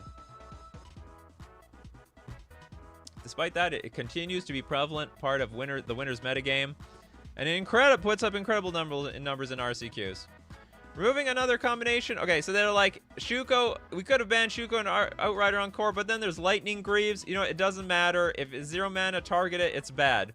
How did we get here? Okay, here's weird. This is the OG Nadu. Look, they got the files. This is like X-Files type of documentation. We got Nadu, Winged Wisdom. 1 green and a blue. Legendary Bird Wizard. It's a 3/4 flyer. You may cast permanent spells as though they had flash. Whenever a permanent you control becomes the target of a spell or ability an opponent controls, reveal the top card of your library. If it's a land card, put it onto the battlefield, otherwise put it in your hand. And then when they were like looking at this card, they're like, well, isn't that going to be a problem for Commander? And then everyone was like, No! God, please, no! we have to consider the Commander players here. We have to consider the Commander players. They're going to buy the product. After all, Modern Horizons 3 is secretly a Commander set. So they're like, yeah, we have to remove it. It's going to go. It's got to get the axe. But then it was sort of weak. Whenever a permanent you control becomes the target of a spell or ability, well, that sort of sucks. So they made a last-second change. It's a perfectly fine card. Why change it? Because it would be too strong in Commander. The whole playing cards at flash speed is like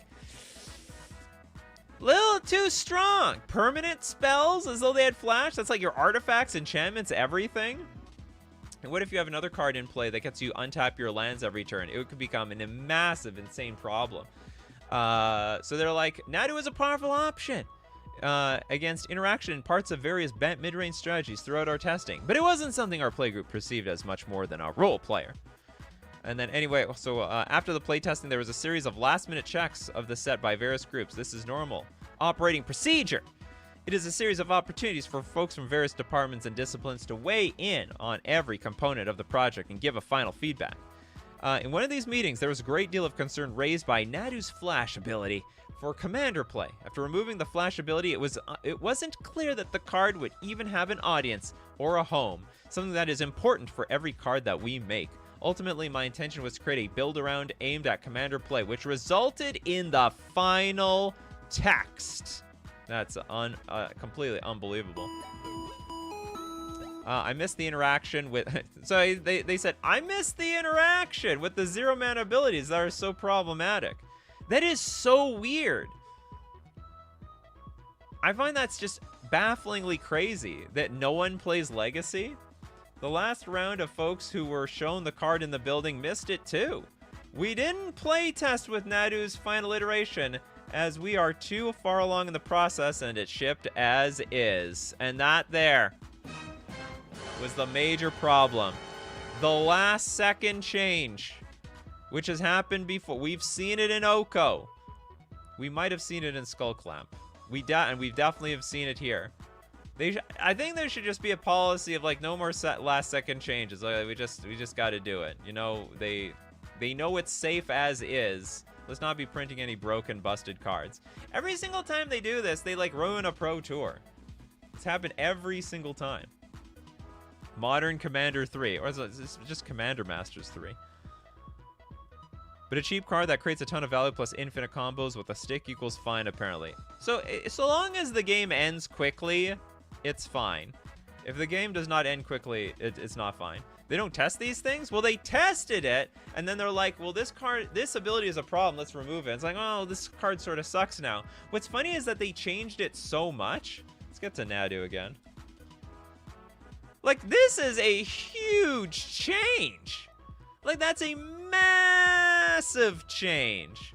Creatures you control have, whenever this creature becomes the target of a spell or ability, reveal the top card of your library. If it's a land card, put it on the battlefield. Otherwise, put it into your hand. This triggers only twice each turn. So, like, they change it from your opponent's triggering it to you can trigger it. And then you have this fail-safe of twice, which is just weird. Yeah, that's what happens. And then came this beautiful monstrosity. Imagine if the ban infinite combos. Well, they're not gonna ban infinite combos. Didn't know Oko was a last-minute change. Yeah, Oko was a last-minute change that they didn't have time to play test. Apparently the swap ability was too strong, so they switched it up. I don't know how they switched it up to a final version and did not play test that much and just shipped it. And that was the thing with Oko. So I want to go over some talking points and learnings before I do. I'll emphasize that despite the failings of the process, ultimately the card was my responsibility as the lead designer of the set. The scope of the risk. A lot of early buzz surrounding Nadu included comments like, why does it have 4 toughness? Or if it only triggered once, it would be okay. And the most extreme being, did they put the quotations on the card in the wrong place? As I've already gone over before, the most obvious answer to things is typically the right one.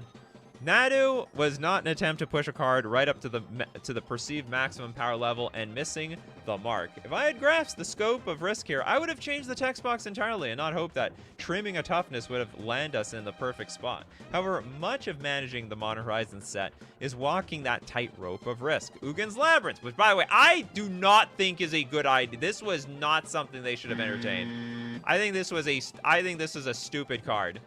I think this is a very, very, very stupid card to entertain.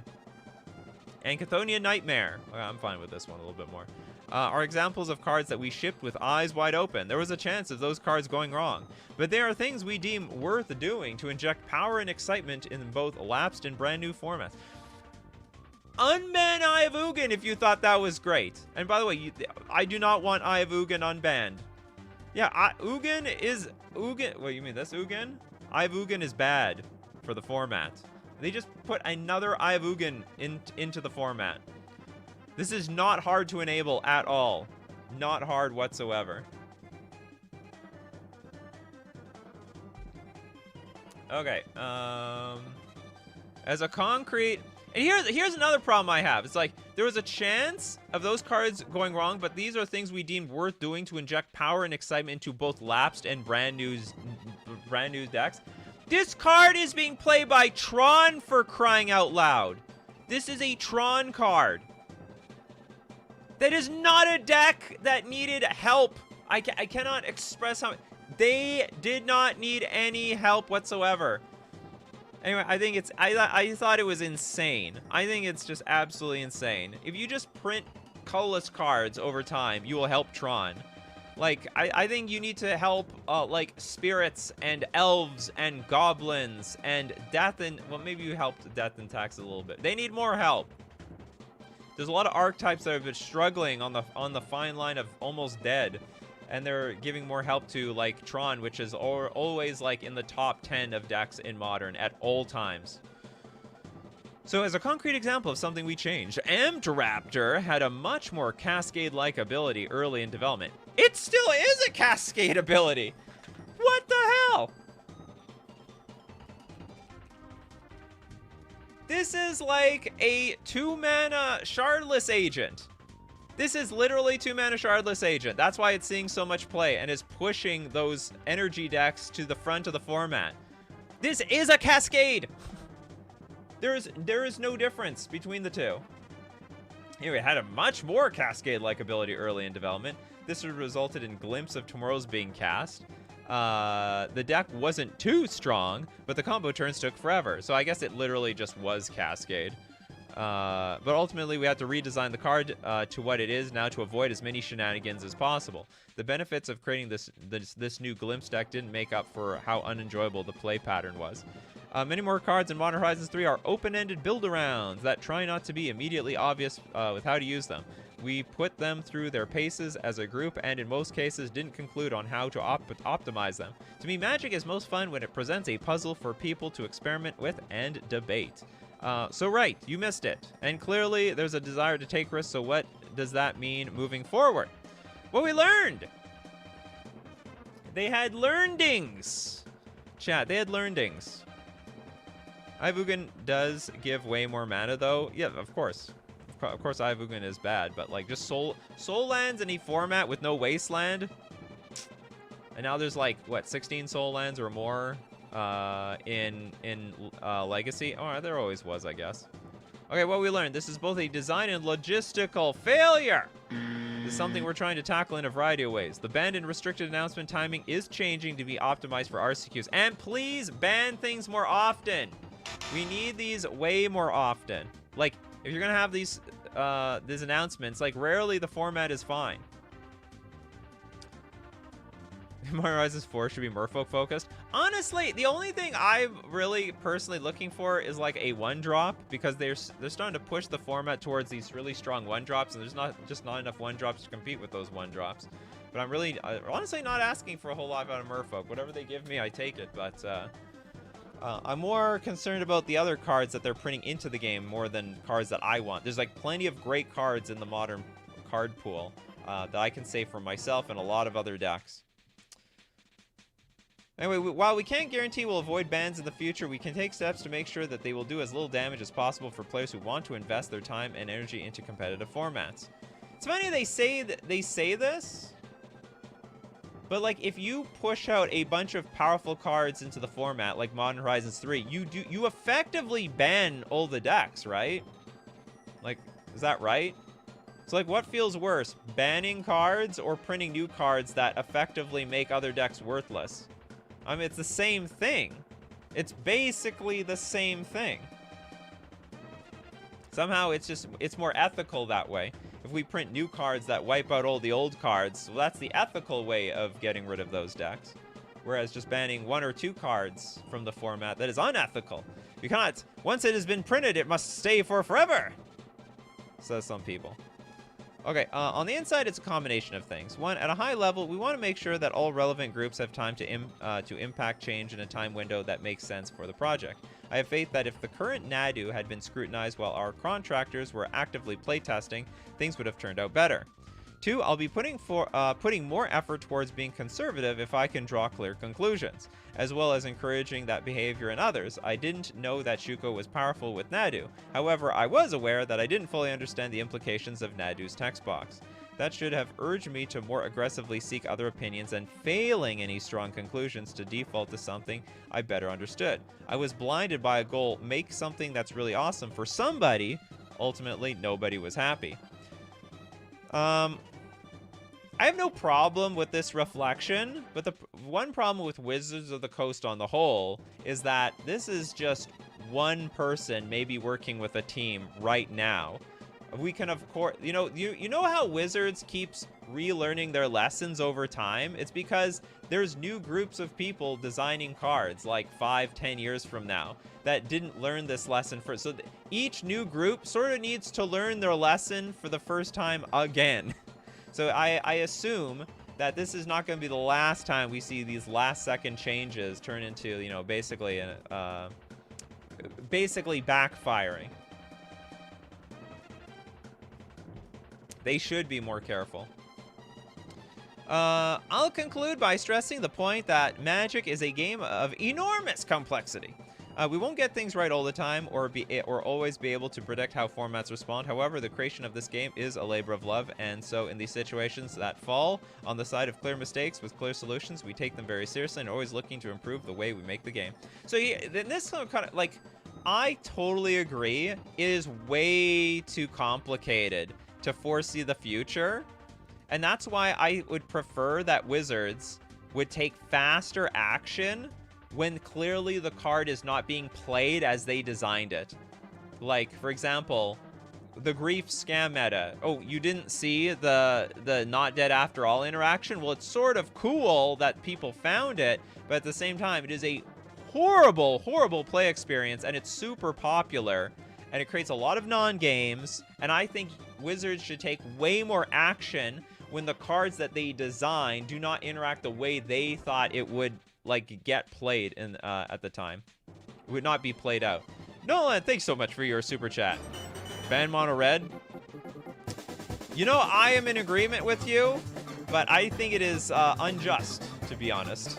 It is like, hey, if I don't call out pet cards to be banned, like Monastery Swift Spear or Slick Shot Showdown or Lava Dart or anything like that. I know those cards will just get wiped out by other decks. So I don't call out those bannings. Jasper's Rab says, careful, the Pinkertons could come to your house, Nikachu, for the bad-mouthing of Wizards of the Coast. No, they will only come to my house if I'm, like, previewing cards that I shouldn't show. They are not released yet. Game balance is broken because it wasn't designed in a balanced way from the start, so lesson kind of short. It died with static planeswalkers, and now we're getting OP shit, which gets banned after every sale every 2 to 4 weeks. Well, we're not banning that like that crazy. Like, in fact, I think we are severely under banning cards. But in any case, we do have problems every set release. Do you think they drag their feet banning cards to drive the popularity and make market prices? 100%. It is a bad look if new cards get printed and they got like, where's the Nadu packaging? Like they got I believe they got Nadu on the package, right? This is literally on the package of Modern Horizons 3. It's not a good look. Like, oh, I could get a Nadu. Oh, I'm sorry, it's banned in Modern. Which I don't even think it should really matter. Because remember, this is still a Commander card. You Commander players can play with it. Does Grief getting banned make Burn better? Probably not.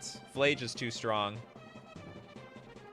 Burn's probably in a really bad spot because of this card. And it's too popular between the energy decks and Jeskai.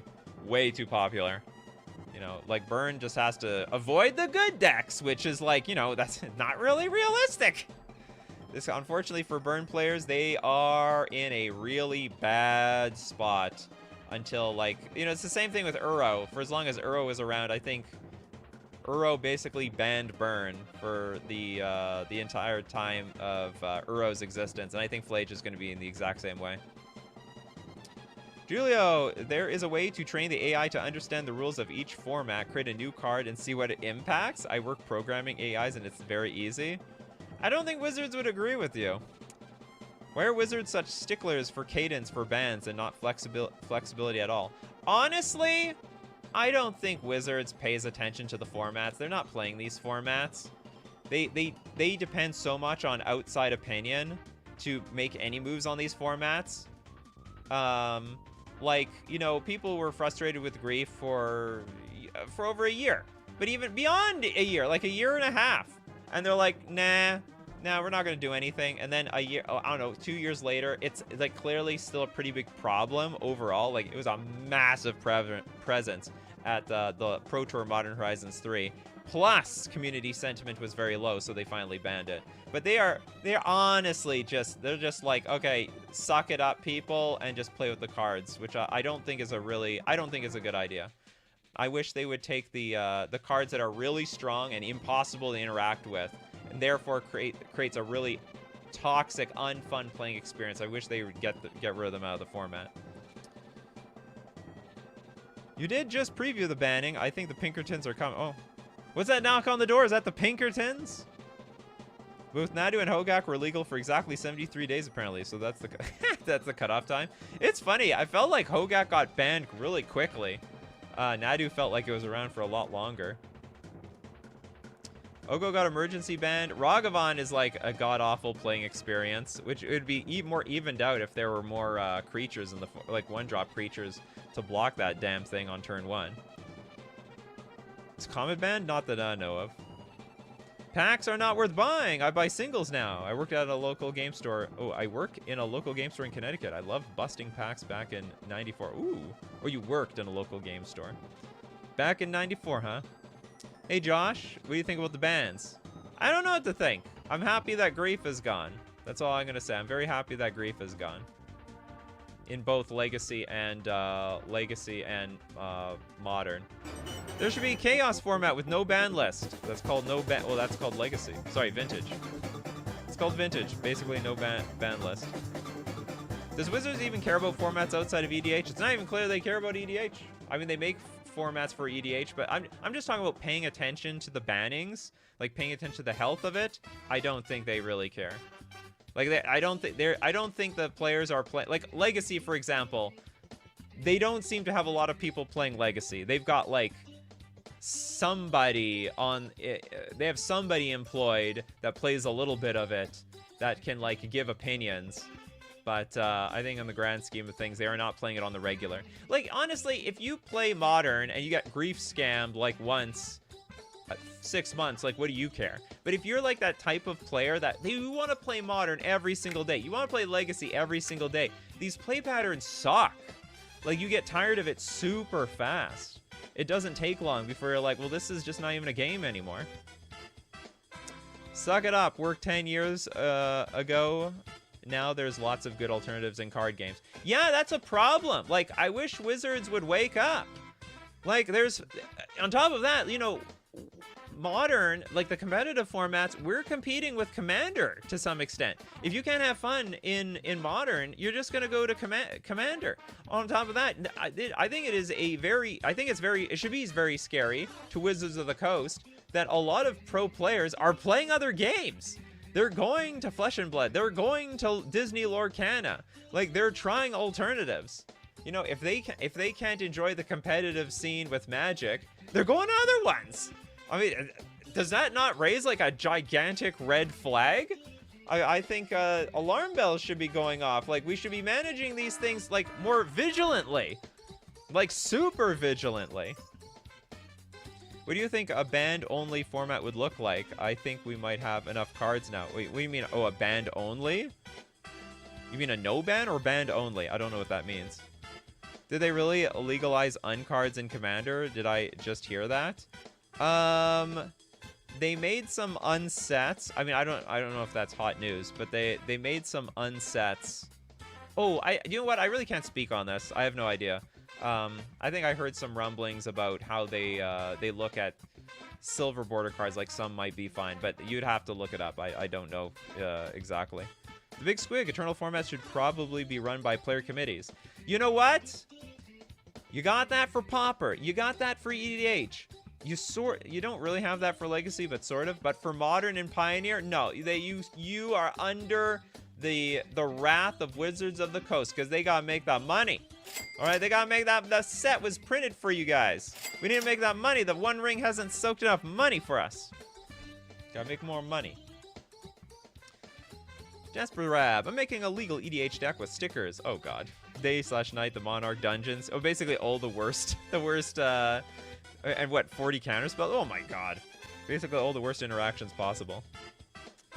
Jody's like, the biggest alarms for me has been the changes in the grocery store aisles. It's old Lorcan and Pokemon now, barely any Magic. They gotta wake up. And they can fix this. They can fix this.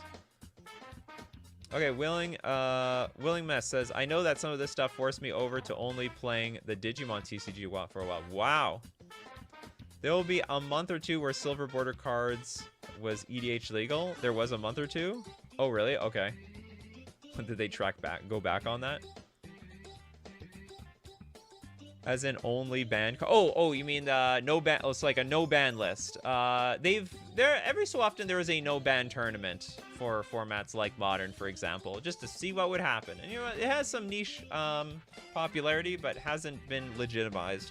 It's just in a very isolated arena or an isolated tournament.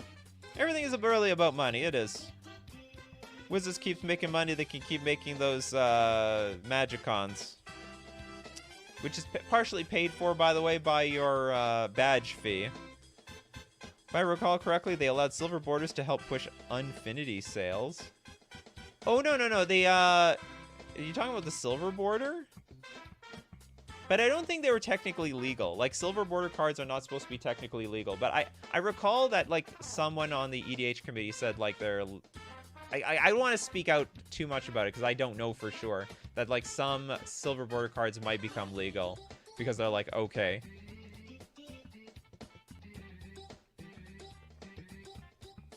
Austin seems to talk about just cards banned somewhere, so library. Oh, well that will... Oh, a set of just banned cards? Oh, that's crazy.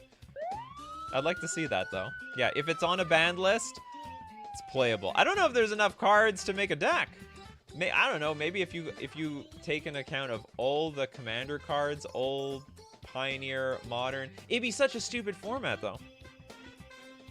Interesting. Beanpot, Sorcery is the best game for people who like Magic, super fun and deep gameplay and old school art feel. Never heard of it. Okay, I think that's about it. I hope you enjoyed my rant. Wanted to get a lot of things off my chest. I'm a Modern player at heart. I'm sticking to Modern. I am devoted. I'm devoted to Modern. You know, I play a tier 3 deck in Modern, and all these super powerful cards moving in and out of the format, it doesn't change my view. I'm a diehard Modern player, but I do understand the struggles of other players. Not everyone is as committed as I am, And I think there is a lot of ways we can make Modern and the other competitive formats, Pioneer and Legacy, better. So as usual, my coffee crew, we do these shows 3 p.m. Central Standard Time. Usually it's not a newsworthy show. And also, thanks to everyone who supports the channel. If you're a patron on Patreon, a member on YouTube, or you super chat to be part of the show, or you super chat so other people are part of the show. And thank you so much for being here, my coffee crew, and new people too. People like Lord Magicus, Michael Ing, we got Monopoly, The Jaded, Toilet Duck, Christopher B, Willingness, The Jaded, Kano Toads, Jess, because you guys are the show. So as usual, my coffee crew, keep bringing up them coffees, and we will keep bringing up the magic. Take care of yourselves, and I will see you at the next cup.